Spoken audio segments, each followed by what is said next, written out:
요한복음 1장 40절에서 45절에 우리가 7명의 사람을 만납니다.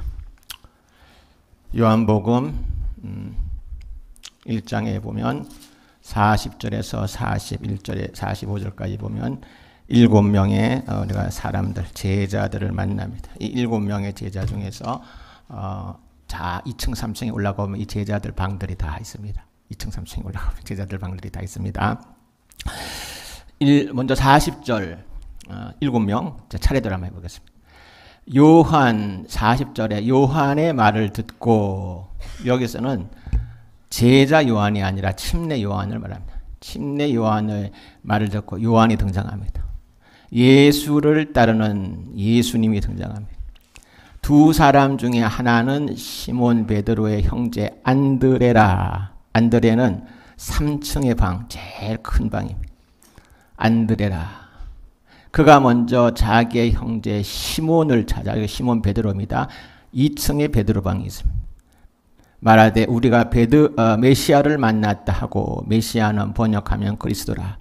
데리고 예수께로 오니 예수께서 보시고 이르시되 내가 요한의 아들 시몬이니 장차 게바라 하리라. 그래서 게바는 당시에 사용하는 아람어이고, 이제 이거를 헬라어로 게바는 번역하면 베드로이고, 베드로의 뜻은 반석, 바위, 단단하다, 그런 뜻입니다. 그래서 제 이름도 박석이잖아요. 석자가 무슨 석이겠습니까? 돌석입니다. 돌석. 그래서 저도 이 피터 이름을 좋아합니다. 그래서 제가 외국에 나갈 때는 제 이름이 뭡니까? 박석환이라고 하면 알아듣겠습니까? 외국 사람들이 그냥 피터 하는 게 제일 쉽겠다 이렇게 해서 베드로, 피터, 돌석, 반석입니다. 그 다음에 43절에 이튿날 예수께서 갈릴리로 나가려 하시다가 빌립, 6번째 인물 빌립도 3층에 있습니다. 빌립 방 만나 이르시되 나를 따르라 하시니 44 빌립의 안드레와 베드로와 한 동네 베세다 사람이라. 45절에 7번째 인물 빌립이 나다나엘. 이 나다나엘도 3층에 방이 있습니다. 그런데 3층의 나다나엘은 다른 이름으로 쓰고 있습니다. 우리 여기 쭉 3명 앉은 방인데 바돌로메. 이 나다나엘은 다른 이름이 바돌로메입니다. 그래서 3층에 바돌로메의 방이 있습니다. 빌립이 나다나엘을 찾아내되 모세가 율법에 기록하였고 여러 선지자가 기록한 그 이름 우리가 만났으니 요셉의 아들 나사렛 예수니라. 오늘 이 말씀으로 하나님의 말씀을 듣도록 하겠습니다. 날씨가 너무 좋죠. 날씨가 너무 좋아서 요즘은 점점 갈수록 제가 처음 개척했을 때에 비해서 볼 것이 많고 누릴 것이 많고 온 천지가 꽂히고 축제고, 그래서 날씨가 좋으면 성도들이 교회 예배를 드리기보다 많이 금요일부터 놀러를 가고 토요일날 주말을 누리고 주일날 또 놀러를 가고, 금토 주일은 이 세상의 축제의 장이 되어가는 시대에 제가 목회자로 부름을 받고, 우리는 우리 세대가 정리를 하고 있고 앞으로 세대는 어떻게 목회를 할지 모르겠지만 이런 세대에 살아갑니다. 그러다 보니까 오늘도 아마 또 이렇게 놀이를 가고 여행을 떠나고 이렇게 돼서 교회 예배를 못 드리러 오는 사람들도 있는 것 같고, 그런데 그들이 다 처음 저를 만났을 때는 제가 아직도 기억이 납니다. 주일날 부득이 가족들과 함께 비행기를 타고 어디 가야 되는데 걱정이 됐어요. 목사님, 오늘 저희 가족이 여행을 가는데 주일을 빠지게 되었습니다. 비행기가 떨어지지 않게 기도해 주세요. 제가 그 기억이 아직도 납니다. 그렇게 주일 예배를 지키려고 했던데 이제는 그런 모든 마음들이 사라지고 이제 있는 것이, 그 시대에 우리는 적응하면서 어떻게 예수 그리스도와 함께 회중과 함께 이 주일 예배를 잘 지켜내는 그러한 신앙의 사람들, 신앙의 공동체가 되느냐 숙제를 가지고 있는 것입니다. 그 가운데 이제 우리 오늘 또 7명의 제자들을 만나게 됩니다. 제자의 행복에 대해서 제자로 살아가는 행복, 우리가 뭐 부자로 살아가는 행복도 있을 것이고 건강한 사람으로 살아가는 행복도 있을 것이고 또 인복이 많은 사람으로 살아가는 행복도 있고 다 행복은 있겠지만 제자로 살아가는 행복에 대해서 다시 한번 반복합니다. 하나님께서도 이 반복의 중요성에 대해서 베드로에서 이렇게 알려줍니다. 베드로전서 1장 12절에 보면 그러므로 너희가 이것을 이미 알고 이미 있는 진리에 서서나 내가 항상 너희에게 반복하여서 생각나게 하노라. 우리가 자꾸 생각을 잊어버리니까 이 베드로는 내가 너에게 반복하여서 생각나게 하노라. 그 다음에 베드로전서 1장 13절에 내가 이 장막에 있을 동안에 이 장막에 있을 동안이라 이 장막이란 것은 뭐겠습니까? 내가 이 장막 지금 이 육체의 장막 내가 살아있는 동안에 베드로는 이제 죽음이 가까웠어요. 이 당시에. 그래서 베드로 사도는 사랑하는 공동체에게 내가 이 장막이 있을 동안에 즉 살아있는 동안에 너희를 반복하여 일깨워서 생각나게 함이 옳은 줄 여기노라 라고 또 반복합니다. 3장 1절 2절에서도 일깨워 반복하여서 생각나게 하며 기억나게 하노라 라고 하면서 중요한 것을 반복해서 생각나게 하고 기억나게 하는 그 하나님의 교육을 우리가 보게 됩니다. 그래서 저도 제자의 행복에 대해서 반복도 합니다. 나의 가는 길에서 여러 방면 새롭게 변화되어 가야 하지만 가장 근본적인 변화가 나타나야 할 하나가 인생의 표대입니다. 표대. 내가 달려가고 있는 인생의 표대는 무엇인가? 내가 청년의 때에도 붙잡고 나이가 들어 장년의 때에도 허무하지 아니하고 공허하지 아니하고 붙들고 죽음 앞에 이르렀을 때도 그 두려움 속에서도 붙들 나의 인생의 표대는 무엇인가? 변함없는 표대. 이 인생의 표대가 변화됨으로써 참 행복과 성공의 삶을 살았던 크리스토프 콜럼버스를 다시 떠올립니다. 제가 이 사람이 위대하다, 이 사람 위대하다 그것을 강조하려는 것이 아니라 그런 차원이기보다는 인생의 표대가 극적에서 극적으로 변화되어서 바로 참 행복을 나는 얻었다라고 신앙 고백한 상징적인 대표적인 인물 중 한 사람이기 때문에 이 사람의 길을 다시 떠올립니다. 그가 아메리카 콜럼버스의 공과에 대해서도 평가가 다르고 정말로 아메리카 대륙을 첫 발견자냐 아니냐에 대한 평가도 다 다르고 그걸 다 차치하고 그는 아메리카 대륙을 발견하여 최고 명예와 부를 누렸습니다. 그런데 갈수록 한 가지 그 고민이 있었는데 무엇입니까? 자기 이름 때문이었어요. 저도 돌석자였잖아요. 그래서 저는 어떻게 보면 제가 제 아내랑 얘기하지만 굉장히 신앙의 슬럼프가 적게 반석같이 지금까지 쉬지 않고 달려온 슬럼프나 침륜에 빠진다거나 번아웃이 된다거나 그런 것 없이 제 이름 돌석처럼 반석처럼 좀 이렇게 달려온 케이스. 그런데 이 콜럼버스도 자기 이름이 있었단 말이죠. 자기 이름이 바로 크리스토프 콜럼버스였어요. 이 크리스토프라는 뜻이 예수님을 짊어진 사람이라는 뜻이어서 자기가 이제 고민을 하게 돼요. 내가 이렇게 계속 야망을 쫓고 명예를 쫓고 성취를 쫓고 황금을 쫓고 땅을 쫓고 이렇게 살아가는 생애를 마칠 것인가? 아니면 내 이름대로 내가 정말로 예수님을 쫓아가며 예수님을 사랑하며 살아가는 제자로 살 것인가 고민을 하다가 그는 인생의 결단, 어떤 그레이트 리셋 같은 위대한 전환점을 이루고 모든 그런 야망을 내려놓고 예수님을 사랑하고 쫓아가는 제자로 내가 살아야 되겠다라는 그런 결단을 하게 됩니다. 인생의 표대를 정한 것입니다. 그로부터 14년 후에 죽었는데 죽음을 앞두고 이런 말을 남겼다고 전해옵니다. 내가 가장 행복했던 시절은 주님을 따르며 주님 제자로 살았던 14년이었습니다. 명예를 쫓고 황금을 쫓고 사람을 쫓고 그 시절이 아니라 내가 가장 행복했던 시절은 주님 예수님을 믿고 예수님 제자로 살려고 애썼던 시절, 진실로 그 시절이 행복했던 시절이었습니다. 이렇게 고백을 했습니다.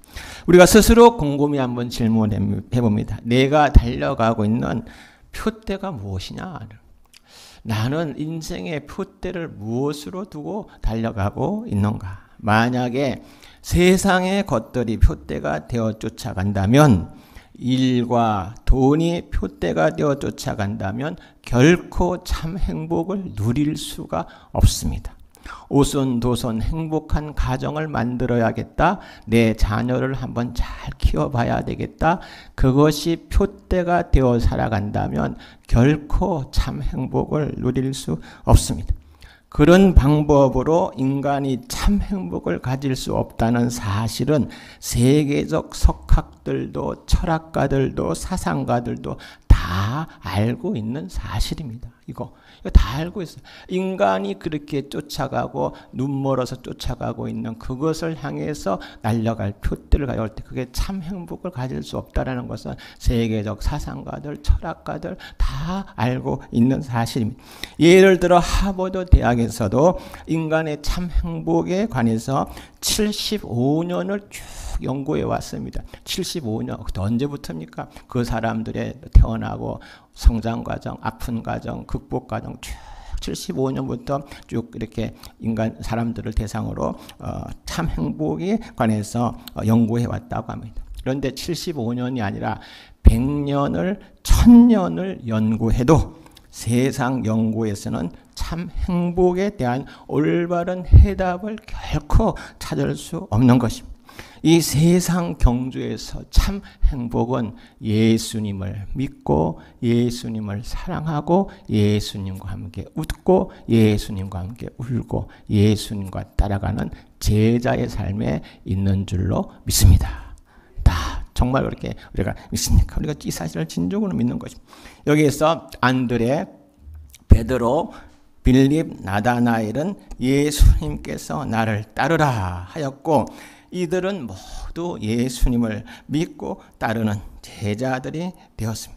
그리고 이 중에 베드로 있지 않습니까? 이 베드로는 지금 로마 가톨릭 황제의 교황, 이 교황의 권위가 베드로에게서 물려받는데 베드로에게 얼마나 아름다운 약속을 줍니까? 42절에 다시 한번 읽으면 42절에 데리고 예수께로 오니 예수께서 보시고 이르시되 너가 지금은 요한의 아들 시몬이니 장차 게바라 하리라 하시니라. 게바는 다시 말씀드리지만 아람어로 게바 그리고 헬라어로는 베드로 영어로 피터 돌 반석 바위 너가 장차 바위 반석과 같은 견고한 사람이 되리라 이렇게 말을 하고 있는 것입니다. 비록 약하고 허물이 있지만 장차 견고한 믿음의 사람이 될 것이라 약속을 주시는 것입니다. 그래서 베드로가 나중에 수제자가 되었고 이 로마 가톨릭 교황의 그 권위가 주어질 정도로 추대되고 있는 거죠. 그런데 그들만이 아니라 우리도 다 예수님의 제자들, 우리도 안드레이고 우리도 빌립이고 우리도 나다나엘, 바돌로메이고 우리도 베드로입니다. 우리가요? 우리같이 연약한 사람이 어떻게 우리처럼 신앙도 없는 사람이 우리처럼 흔들리는 사람들이 우리처럼 이렇게 많은 침체 있는 사람이 우리가 어떻게 안드레고 바울이고 빌립이고 나다나엘이고 베드로가 될 수 있습니까? 우리가 어떻게 이렇게 생각할 수 있지만 그런데 그들의 성장 과정에서는 다 그들도 의심과 불안과 연약함이 있습니다. 그래서 그 한번 연약함을 한번 찾아가 보려고 합니다. 얼마나 연약했느냐. 먼저 침례 요한 한번 보겠습니다. 침례 요한은 우리가 계속 읽었죠. 침례 요한이 당시에 큰 지도자였어요. 영적 지도자였고 그에게 사람들, 제자들이 쫓아다니고 있었습니다. 그런데 침례 요한이 한 분을 보게 됩니다. 예수 그리스도, 예수님을 보게 됩니다. 그러면서 침례 요한은 그 어떤 하나님의 그 확증을 받으면서 자기를 쫓아오는 제자들에게 보라, 저분을 보라, 세상 죄를 지고 가는 하나님의 어린 양이로다. 이거 놀라운 선포예요. 이거 그냥 되는 게 아니라 죄를 지고 가는 하나님의 어린 양이로다라는 말은 메시아시다. 구원자시다. 인류의 구원자다라고 지금 선포를 하고 있는 것입니다. 하나님께서 자신에게 친히 전거해 주시는 확정에 따라 예수라는 분이 세상의 구원자라는 엄청난 선언을 하십니다. 그런데 요한이 감옥에 갇히게 됩니다. 요한이 감옥에 갇히게 돼요. 감옥에 갇힌 후 요한의 반응은 달라져 버립니다. 보라, 세상죄를 지고 가는 하나님의 어린 양이로다라고 그렇게 선언했는데 자신이 확정을 가지고 감옥에 갇히면서 요한은 두 제자, 자기를 따른 두 제자를 보내어서 예수님께 보내어서 심각한 질문을 던지게 됩니다. 어떤 질문인가? 마태복음 11장 3절에 보면, 이 성경을 가지고 있는 사람들은 마태복음 11장 3절에 보면 요한이 이런 질문을 던지다니, 이렇게 놀랄 만한 사건이 11장 3절에 보면 이렇게 되어 있습니다. 2절부터 제가 읽겠습니다. 요한이 감옥에서 그리스도께서 하신 일을 듣고 제자들을 보내어 3절 예수께 여쭈되 오실 그이가, 즉 오실 메시아가 당신이오니까? 아니면 우리가 다른 일을 기다리오리까? 이렇게 얘기를 하고 있는 것입니다. 이거 무슨 의미입니까? 요한이 실상은 믿음 없는 사람을 드러내는 것일까요? 절대 그렇지 않습니다. 알다시피 요한은 누구보다도 큰 믿음의 사람이었고 선지자였습니다. 이것은 무엇이겠습니까? 이것은 바로 믿음 없음이 아니요 믿음의 침체가 왔다는 것입니다. 그 큰 요한이 믿음의 침체가 왔다는 것입니다. 우리는, 이 크리스찬들은 불신과 침체 사이의 중요한 차이점을 늘 영적으로 분별하고 살아야 하는 것입니다. 저의 신앙에 가장 큰 영향력을 끼친 한 분, 만난 게 아니라 책으로 가장 큰 영향을 끼친 한 분, 저뿐만 아니라 아마 우리 시대의 복음적인 목회자들에게 가장 큰 영향력을 끼친 한 분을 꼽으라면 마틴 로이드 존슨이라는 목사님이십니다. 20세기 세계적으로 가장 신학이 뛰어나고 영성이 뛰어난, 이분은 신학자였고 영성학자였고 성경에 대해서 다 알고 있었는데 이분 평가받는 분인데, 그분이 바로 이 마태복음 11장 3절을 본문 설교를 이렇게 말씀하십니다. 예수께 여짜오되 오실 그이가 당신이오니까? 아니면 우리가 다른 일을 기다리오리까? 이거를 마틴 로이드 존슨 목사님은 이렇게 설교 중에서 말하고 있습니다. 요한은 아마 감옥의 열악한 환경 때문에 침체에 빠졌을 것입니다. 그리고 그 침체는 그의 추종자들에 의해서, 즉 요한을 선생님하고 쫓아다니는 사람들 있지 않습니까? 이 제자들에 의해서 더욱 깊어졌을 것입니다. 요한의 제자들은 예수님에게 많은 무리들이 모이는 것을 보고 질투를 느끼며, 우리 선생님은 감옥에 갇혀 있는데 저기 예수님 보니까 많은 사람들이 쫓아다니고 있다는 거죠. 그리고 질투를 느끼며 다음과 같이 말할 수도 있었을 것입니다. 선생님, 만일 이 사람이 정말 메시아라면 어째서 선생님을 감옥에 이렇게 내버려 두겠습니까? 정말 메시아라면 자기를 메시아라 증거한, 선생님이 증거하지 않았습니까? 보라, 세상죄를 지고 가는 하나님의 어린 양이로다라고 증거해 주신 선생님을 감옥에서 구원해 주셔야 되는 것 아닙니까? 이렇게 추종자들이 말하고 있다는 거예요. 지쳐있는 이 요한은 이런 말을 듣고 육체적으로 10중 8구 고통받으면서 침체에 빠져서 예수님께 여쭙게 했을 것입니다. 당신이 오실 메시아 당신이오니까?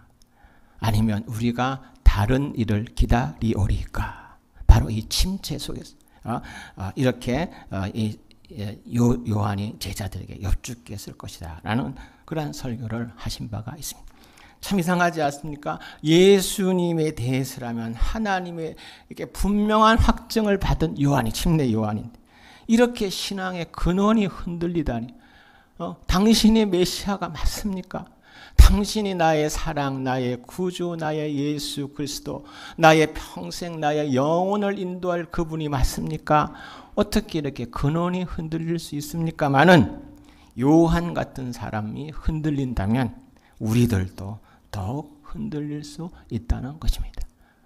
이런 경우에 예를 들어서 자신의 불성실함이나 연약함 속에서도 흔들릴 수 있고, 또는 어떤 감옥과 같은 환경이 닥친다고 생각을 해보세요. 저도 잘 믿는데 저에게 이런저런 환난과 고통이 첩첩산중으로 쌓인다고 해보세요. 저도 생기지 않겠습니까? 정말 하나님 계십니까? 예수님, 내가 그렇게 부르짖어왔던 예수님, 어찌된 일입니까? 이렇게 생길 수도 있어요. 또 많은 사람들이 또 목회자들에 대해서 실망을 하면서 교회를 떠납니다. 목회자들이나 또 성도들에 대해서 실망을 하면서 그 위선적이고 믿을 수가 없어. 이 사역자들이 믿을 수가 없어. 본도 안 되고. 이렇게 해서 또 실망해서 흔들릴 수 있습니다. 바로 이 침례 요한의 우리가 성경에 내려오는 사건을 통해서 성도도 영적 침체에 빠지면 신앙이 흔들리는 경험을 할 수 있다는 것을 이 사랑의 러블레터, 우리에게 사랑을 보여주시는 하나님의 성경에서 우리에게 주시는 것. 그 다음 베드로 한번 보겠습니다. 베드로. 예수님의 수제자 베드로. 예수님의 수제자 베드로인데 아마 이런 설교를 하면 가톨릭 성도들은 되게 싫어할 수도 있어요. 베드로가 형편없었다. 베드로가 아주 형편없는 사람이었다면 자기들의 수장인데, 가톨릭의 수장인데. 그런데 베드로도 약점을 가지고 있습니다. 먼저는 베드로는 말이 앞서고 행동이 앞서는 성급하고 경솔한 약점을 가지고 있었습니다. 누가복음 22장 33절에 보면 이렇게 말합니다. 주여, 내가 주와 함께 감옥에도 가겠습니다. 죽는데도 가겠습니다. 각오를 해요. 너무 각오를 쉽게 하는 사람, 성급하고 경솔한 사람. 그런데 이 각오를 지키지 못하면 어떻게 됩니까? 도망가지 않습니까? 나중에 도망가고 이 베드로가. 그래서 베드로는 말이 앞서고 행동이 앞서는 성급하고 경솔한 성격. 그리고 또 베드로는 눈치도 많이 보았습니다. 눈치도.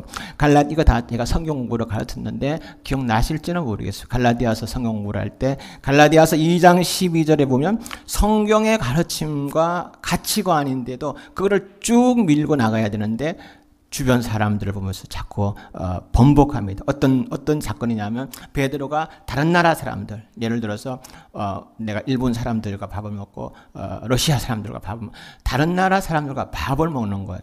그거를 이제 성경에서는 이방인이라고 합니다. 유대인, 이스라엘이 아니라 이방인.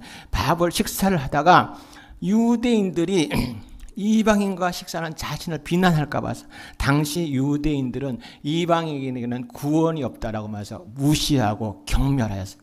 그래서 밥 먹다가 베드로가 혹시 유대인들이 가다가 어떤 유대인 제자들이 야고보 같은 제자들이 가다가 자기를 보고 아니 너가 어떻게 다른 나라 사람들하고 이방인들하고 밥을 먹고 있느냐고 경멸하고 무시할까 봐서 또 딱 자리를 피해서 다른 데로 가버리는 이렇게 성경의 가치관을 진리를 알고 있음에도 불구하고 줏대 없이 번복하는 하나님의 진리와 가치면 지켜야 하는데도 이 세상 무리와 사람들의 눈에 의해서 사람들의 마음을 기쁘게 하려고 자리를 피해버리는 그런 사건들도 봅니다. 그리고 알다시피 베드로는 배신도 했습니다. 마음에 여종이 와서 너가 그 예수라는 분과 같이 있었던 사람이 아니냐, 예수와 같이 있었던 분이 아니냐, 나 모른다고 우리가 안 하고 유명한 사건 배신 부인도 하고 또 마태복음 16장 23절에 보면 사탄에게 이용되기도 합니다. 예수님께서 내가 십자가 죽음을 당할 거다. 그러니까 베드로는 어떻게 했어요? 마음이 내가 따르는 분이 희생을 당하고 비참하게 패배자가 된단 말이야. 그런 생각 속에서 베드로가 말을 합니다. 그리하지 마소서. 이렇게 마태복음 16장 23절에 보면 그리하지 마소서 이렇게 말을 합니다. 그러니까 예수님께서 베드로에게 어떻게 얘기했겠습니까? 무엇아 물러가라? 사탄아 물러가라. 베드로에게 사탄아 물러가라. 책망하십니다. 우리보다 더 훌륭한 신앙인이었다고 말할 수 있습니까? 없습니까? 말할 수 없어요. 우리보다 더 훌륭한 신앙인이었다고 말할 수 없는 것입니다. 우리는 이 2000여 년 제자들의 삶에서 중요한 사실을 발견하고 적용하게 됩니다. 영적 침체 등의 이유로 처음에 의심하고 흔들릴 수 있지만 하나님께서 장차 베드로 반석으로 우뚝 변화시켜 가신다는 사실입니다. 사람들은 이러한 부정과 회의를 가집니다. 하나님 믿어도 똑같더라. 사람 변화되지 않아. 하나님 믿어도 똑같아. 사람들 변화되지 않아. 그렇게 아닙니다. 그렇지 않습니다. 삶의 목적도 소망도 변화됩니다. 저도 변화되었고 변화되지 않았습니까? 삶의 목적도 그리고 소망도 변화됩니다. 가치관도 변화되고 성품도 변화됩니다. 생각도 마음도 변화됩니다. 그리고 의지도 변화되고 습관도 변화되는 것입니다. 왜냐하면 이것은 하나님이 아들, 자녀들 한 사람 한 사람을 향한 약속이기 때문입니다. 하나님께서 새롭게 너를 변화시켜 갈 것이다. 이것이 신학적 용어로 신자의 성화, 거룩할 성, 변화될 화. 내가 너를 새롭게 변화시켜 갈 것이다. 아멘입니까? 이 하나님의 약속이 우리에게 와 있는 것이. 물론 더디게 변화되는 사람도 있고 조금 급진적으로 빠르게 변화되는 사람도 있지만 하나님이 너를 하나님의 목적과 가치관과 성품과 생각과 마음과 그 모든 하나님의 사람 반석 베드로 같이 변화시켜 갈 것이다 라는 것. 살아 역사하시는 주님은 자녀 한 사람 한 사람에게 최선 최고의 목적을 가지고 계십니다. 저에게 하나님은 목적을 가지고 계시고 성도님들 한 사람 한 사람에게 목적을 가지고 계십니다. 무엇이겠습니까? 목적이 제가 또는 우리가 자녀들의 이 땅에서 좀 더 부유해지는 것, 좀 더 돈을 벌고 좀 더 부자가 되는 것이 하나님 아버지의 우리 한 사람 한 사람을 향한 목적이겠습니까?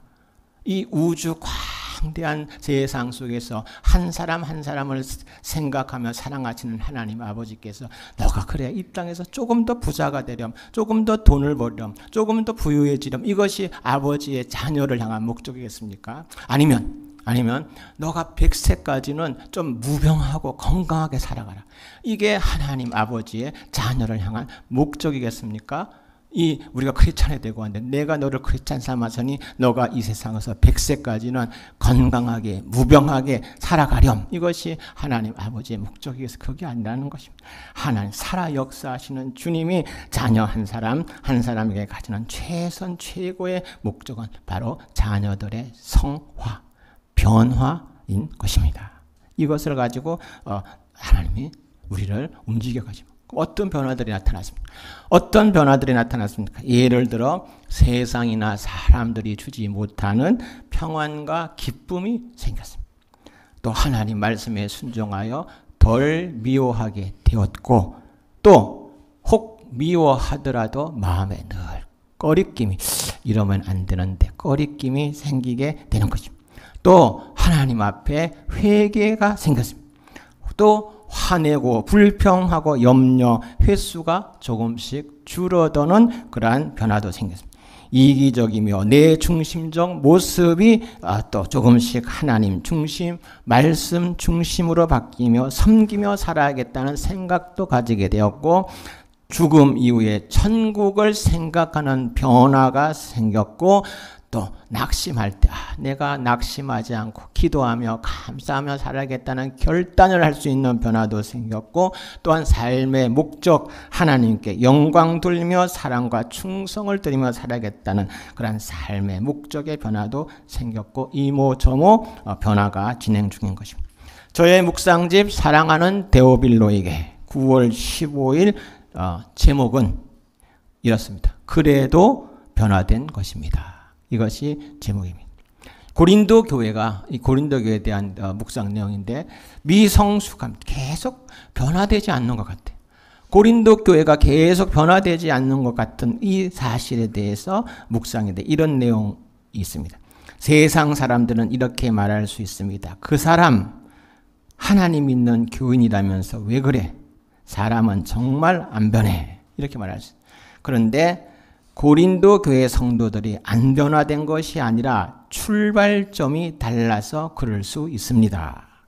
고린도 교회 성도들의 출발점이 원래 매우 교만하다든지 매우 고집세든지 매우 불평불만이 많든지 매우 판단을 잘하든지 매우 불안하든지 출발점을 생각해 보면 그 사람 분명 예수님 믿고 변화된 것입니다. 그리고 계속 변화될 것입니다. 아멘. 이렇게 묵상이 되고 있습니다. 침례 요한도 안드레도 빌립도 베드로도 연약했습니다. 그러나 그들은 반석 같은 믿음의 사람들이 되었습니다. 그들의 연약함과 흔들림을 생각할 때 나도 어떻게 할 수 있다? 연약하고 흔들릴 수 있다. 그러니 안심하십시오. 편안하십시오. 쉼도 얻으십시오. 하지만 베드로로 변화시켜 가신 하나님, 그 능력을 믿고 다시 일어나게 되어야 할 줄로 믿습니다. 오늘 신앙 고백, 내가 가는 길을 그가 아시나니. 내가 가는 모든 인생길을 하나님께서 아십니다. 우리가 얼마나 때로는 강한 것 같지만 연약하고, 얼마나 때로는 지혜로운 것 같지만 무지하고, 얼마나 때로는 착한 것 같지만 악하고, 얼마나 성공한 것 같지만 실패했습니까? 내가 가는 길을 그가 아시나니. 그가 나를 단련하신 후에 정금같이 나아오리라. 이것이 우리에게 주어진 약속입니다. 이 세상에 정금 같은 믿음으로 살았던 그 신앙인들의 반열대를 뒤따라가며 그 신앙의 바톤을 우리가 늘 물려받으면서 살아계신 하나님 사랑하며 감사하며 그분께 더 영광 돌리는 값지고 복되고 귀한 생애를 우리가 살아낼 수 있기를 예수 그리스도 이름으로 축원합니다.